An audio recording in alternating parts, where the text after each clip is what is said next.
আমি যে তোর কাছ থেকে টাকাটা পাই ওইটা একটু দে। কবে নিলাম? ভুলে গেছিস? ওই যে নিলি গত রোববার। কত টাকা নিছিলাম? 475। 434 না, 440। আমি যে তোর ফোনে 34 টাকা রিচার্জ করে দিলাম। এখন ওইগুলো ধরবেই। তাহলে আমি তো তোর কাছ থেকে 776 টাকা পাই। না সরি, 440 না 475। তারা আমি ওর থেকে টাকাটা পাই, তো ওর থেকে টাকাটা নিয়ে ওকে দিচ্ছি। ঠিক আছে, এখন ওই টাকাটা দে।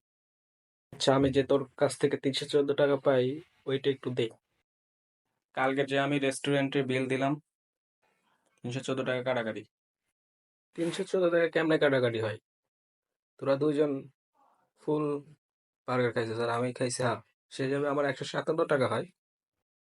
বার্গার হাফ খাইছিস তো কি হয়েছে? কোল্ড ড্রিঙ্কস তো তুই 2টা খাইছিস। তো কি হয়েছে? একটা বার্গারের চেয়ে 2টা কোল্ড ড্রিঙ্কসের বেশি ক্যালোরি থাকে। এখন আমার ক্যালোরি হিসেবে আসলো কিভাবে, কই থেকে? হিসাব যখন চলতেছে, সব কিছুর হিসাব হোক। তোদের সবার কাছ থেকে 13 টাকা করে পাই। দেখ, সবাই 13 টাকা করে আমরা দেখ। আর কিসের 13 টাকা? ওই দিন বাস ভাড়া আমি দিছি, পার হেড 13 টাকা। বাস ভাড়া তো 10 টাকা, তুই 13 টাকা কেন দিলি? কাছে স্টুডেন্ট আইডি কার্ডটা ছিল না। তোর কাছে কার্ড ছিল না তো কি হয়েছে? আমাদের কাছে তো কার্ড ছিল। 9 টাকা বেশি দিলে আমাদের কি এমন ক্ষতি হবে? আচ্ছা আচ্ছা, তুই কত পাবি?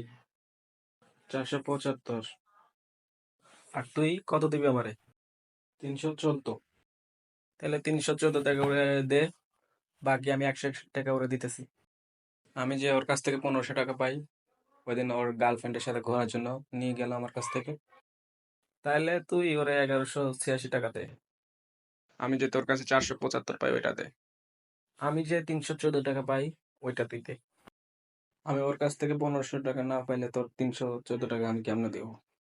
এগুলো আমি জানি না, আমার টাকা আমার এখনই দে। তুই টাকা দে, তোর টাকার জন্য এত সমস্যা হচ্ছে। আজব ব্যাপার, আমি টাকা নি। তুই জলদি টাকা দে, মানুষের টাকা নিয়ে বসে আছিস তুই, তোর জন্য সব সমস্যা হচ্ছে। কি রে ভাই, আমি আসলাম এখন টাকা নিতে, এখন নাকি আমার টাকা দেওয়া লাগবে? তুই আগে টাকা দে।